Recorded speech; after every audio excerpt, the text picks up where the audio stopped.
ويل للمطففين الذين إذا اكتالوا على الناس يستوفون وإذا كالوهم أو وزنوهم يخسرون ألا يظن أولئك أنهم مبعوثون ليوم عظيم يوم يقوم الناس لرب العالمين كلا إن كتاب الفجار لفي سجين وما أدراك ما سجين كتاب مرقوم ويل يومئذ للمكذبين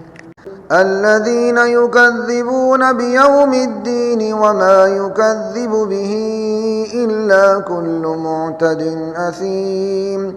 إذا تتلى عليه آياتنا قال أساطير الأولين كلا بل ران على قلوبهم ما كانوا يكسبون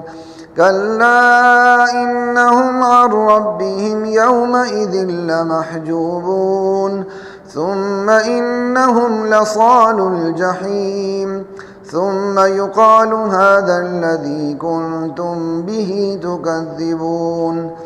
كلا إن كتاب الأبرار لفي عليين وما أدراك ما عليون كتاب مرقوم يشهده المقربون إن الأبرار لفي نعيم على الأرائك ينظرون تعرف في وجوههم نظرة النعيم يسقون من رحيق مختوم ختامه مسك وفي ذلك فليتنافس المتنافسون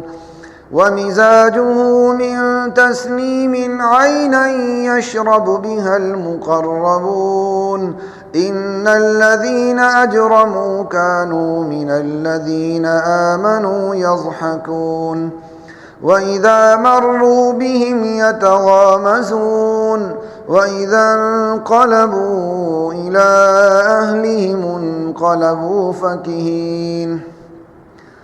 وإذا رأوهم قالوا إن هؤلاء لضالون